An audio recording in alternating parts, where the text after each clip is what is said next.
Hi everyone, hope you're well. This is my energy update for November and December 2024. There's a few themes that I want to talk about which are listed on the screen. So first of all, I want to take you back to the eclipses of 4 to 6 weeks ago. Just reflect on what's come out of that time. The main theme I got for those eclipses was new people coming into your life for a reason. So think about who did come into your life around then and what they've shown you, what they've taught you, what they've brought to you, and vice versa as well. Maybe you've been that person for others. Second theme is the recent new moon on the 1st of November.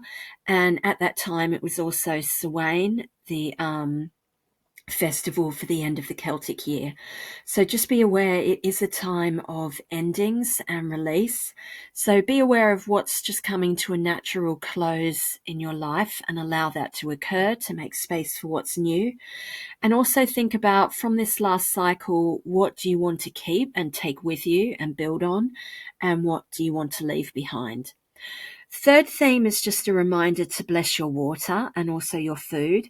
I was reminded of this at the Chalice Well recently in Glastonbury, and just the purity and the clarity of the water that comes out of that well reminded me that what you bless with positive intention then goes into your body. Linking to that work by Dr. Emoto about the water that had nice things said to it, and then it made these amazing symmetrical patterns under a microscope.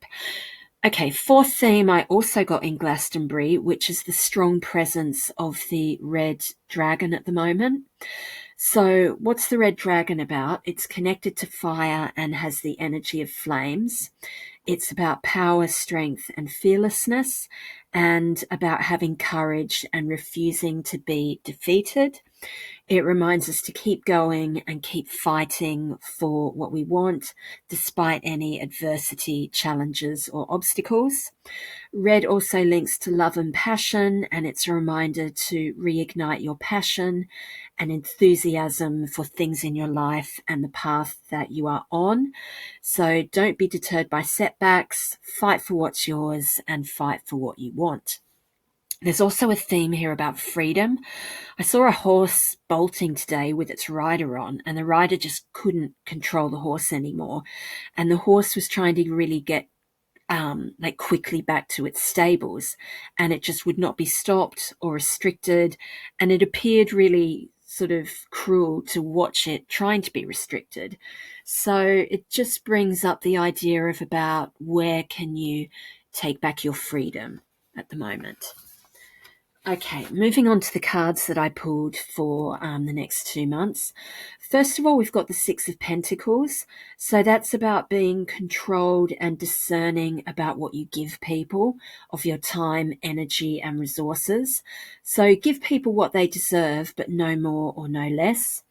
Be aware of not giving too much of your energy away and keeping some in reserve for work, daily life, and just practical tasks, which is what Pentacles are about. So know when to say no and hold back. Know when to be generous and give that bit extra when it's deserved. People will be attracted to your energy and they'll want to be part of that, but that doesn't mean that you need to just give it away. Then we have the Tower card. So this points to big change, which may be unexpected.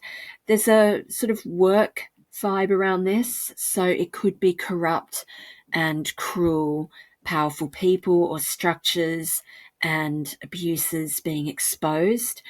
This may not be happening to you, but it will definitely be around you.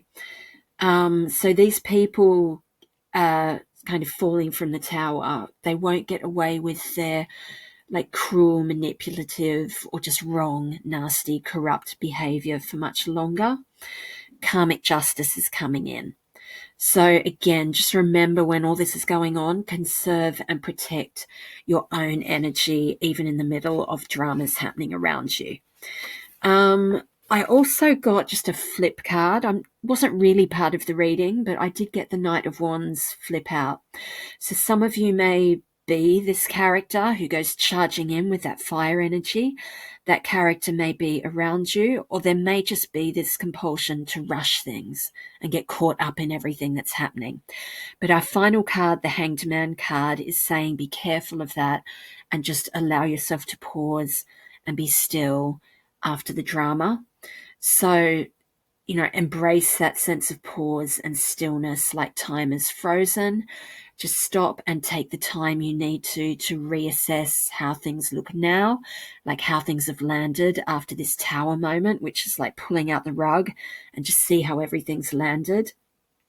And give yourself that mental space. So you've got the headspace for new ideas and new insights to come in.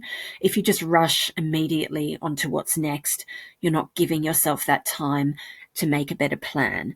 And be aware, we do have Mercury retrograde from 7th of November, which is when the shadow starts, till I think the 6th of January, which is the end of the shadow. So it's a time for reflecting, stopping, reviewing things like the Hangman is saying, and then coming up with the right plan for moving forwards next year. Okay, hope that was useful, and I'll talk again soon. Thank you for listening.